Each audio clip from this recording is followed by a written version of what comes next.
بسم اللہ الرحمن الرحیم۔ جو یہ بات بیان کی کہ ہرقل اعظم نے عرب پر حملہ کرنے کا قصد کر لیا تھا، بالکل صحیح تھا۔ بعض مورخین لکھتے ہیں کہ ہرقل اعظم اسلام قبول کرنا چاہتا تھا اور اسلام کو سچا مذہب سمجھتا تھا اور وہ مسلمان ہونے کو بھی تیار تھا، لیکن اس کے درباری متعصب قسم کے عیسائی تھے اور اسلام اور مسلمانوں سے سخت ترین عداوت رکھتے تھے۔ ان کا عوام اور حکومت میں بڑا اثر و رسوخ تھا، اس لیے وہ ان سے ڈرتا تھا اور ان کی مرضی پر چلتا تھا۔ چنانچہ درباریوں کے کہنے پر ہرقل اعظم نے جنگی تیاریاں شروع کر دی تھی۔ اسی اثناء میں حضرت ابوبکر صدیق رضی اللہ عنہ 4 اسلامی دستے ملک شام کے 4 مشہور صوبوں فلسطین، حمص، دمشق اور اردن کی طرف روانہ کیے۔ جب ہرقل اعظم کو ان فوجوں کے آنے کی اطلاع ہوئی تو اس نے بھی 4 عظیم الشان لشکر چاروں صوبوں کی طرف روانہ کیے۔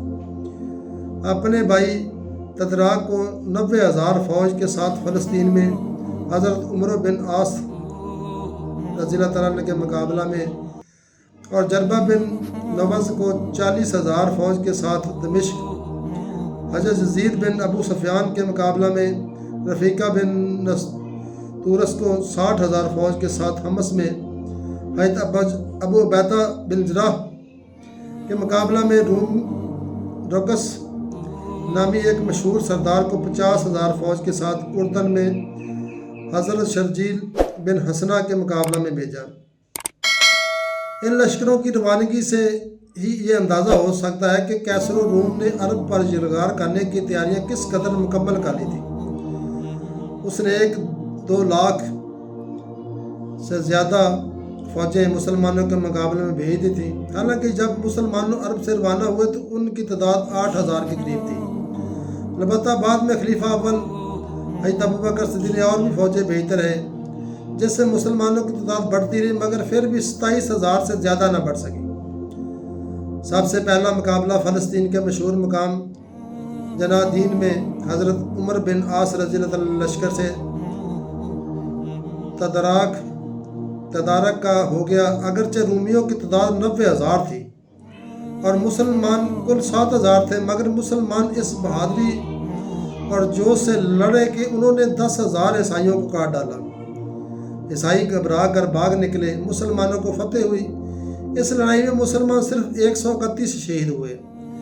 یہ معرکہ حضرت خالد کے ملک شام میں آنے سے قبل ہو چکا تھا۔ حضرت خالد ولید رضی اللہ تعالیٰ نے حضرت عامر بن کو رہا کروا کے آرکا کی طرف کوچ کیا۔ جب وہ آرکا کے سامنے پہنچے تو وہاں کے حکمرانوں نے ان کا مقابلہ کرنے کا قصد کیا۔ اس مشہور قلعہ میں حکیم شمعان رہتے تھے، وہی حکیم شمعان جنہوں نے شمعونہ کو پالا تھا۔ وہ زبردست عالم تھے۔ اس علاقہ کے چھوٹے بڑے آدمی سب ان کی بڑی عزت کرتے تھے۔ جب حضرت خالد بن ولید کو آرکا کے سامنے جا کر پرکش ہوئے تو وہاں کے امراء حکیم شمعان کے پاس گئے اور ان سے کہا کہ ہم پر عرب حملہ آور ہوئے ہیں اور وہ اپنے آپ کو مسلمان کہتے ہیں۔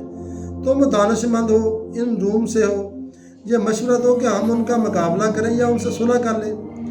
شمعان، تو پہلے تو یہ دیکھو کہ اس لشکر کا علم کس رنگ کا ہے، سردار کون ہے اور کیسا آدمی ہے۔ ایک شخص نے کہا اس بات سے کیا مطلب ہے؟ شمعان نے کہا تم سننا ہی چاہتے ہو تو سنو۔ پرانی کتابوں میں یہ لکھا ہے کہ عراق کی جانب سے جو پہلا علم آئے گا وہ سیاہ ہوگا اور اس علم کے نیچے جس قدر لوگ ہوں گے ان کی داڑیاں ہوں گی، ان کا لباس موٹا عام آدمی جیسا ہوگا۔ اس فوج کا سردار ایک کبھی جیسا چچک نمروز شخص ہوگا، اس کا سینہ کشادہ اور 2 کندھوں میں بڑا فرق ہوگا۔ اگر تم اس لشکر میں سب باتیں دیکھو تو فوراً ان سے صلح کر لو، کیونکہ وہ ہماری کتابیں یہ کہتی ہیں کہ یہ سردار تمام ملک شام کو فتح کرے گا۔ جو بھی اس کا مقابلہ کرے گا وہ زیر ہوگا۔ اگر یہ باتیں نہ ہوں تو تم ان سے لڑو، تم فتح یاب ہو جاؤ گے۔ دوسرا شخص آ کر بولا کہ میں نے اسلامی لشکر میں گیا تھا، میں نے یہ سب باتیں دیکھی ہیں۔ اسلامی علم سیاہ رنگ کا ہے، لشکر کے تمام سپاہیوں کی داڑیاں ہیں اور سپہ سالار کا حلیہ بالکل وہی ہے جو آپ نے بیان کیا۔ شمعان نے کہا تمہارے لیے بہتر یہی ہے کہ تم ان سے صلح کر لو۔ سب لوگ حکیم کے پاس اٹھ کر حکمران کے پاس گئے اور حکیم شمعان نے جو ان سے کہا تھا وہ بیان کیا۔ حکمران پھر تمہاری منشا کیا ہے؟ صاحب نے عرض کیا ہمارے خیال میں لڑائی بے فضول ہے، صلح کر لیں۔ حکمران اچھا مجھے غور کرنے کا موقع دو، میں کل صبح اپنی رائے ظاہر کروں گا۔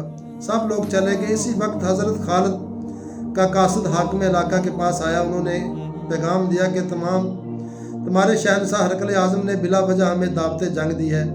ہم اس سے لڑنے سے کثرت سے نہیں آئے تھے، چونکہ اس نے دعوت دی ہے تو ہم آ گئے ہیں۔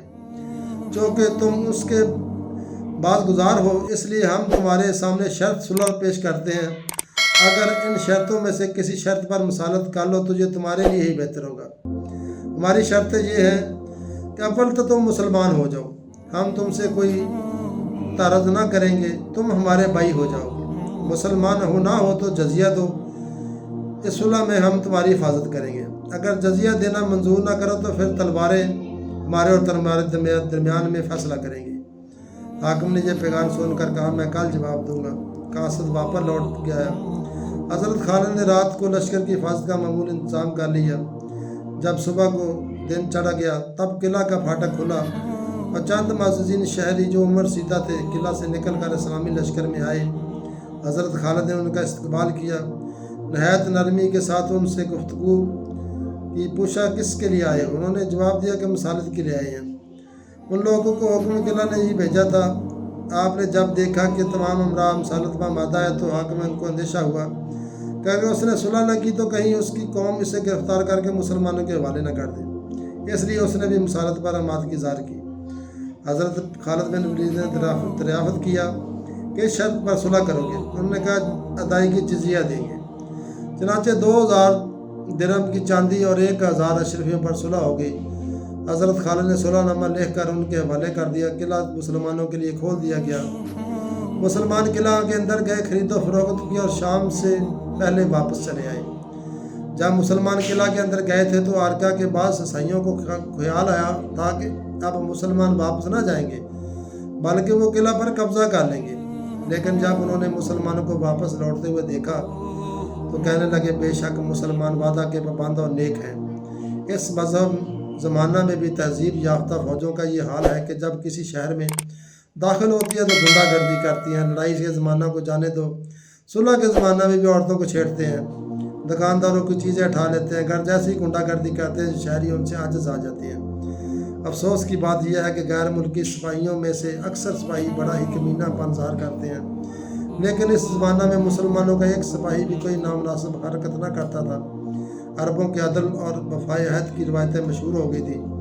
چنانچہ جب آرکا والوں نے صلح کر لی تو اہل سختہ بھی آرکا میں ہی آ کر مسلمانوں کی خدمت میں حاضر ہوئے۔ انہوں نے بھی ادائے جزیہ ادا کر مصالحت کر لی۔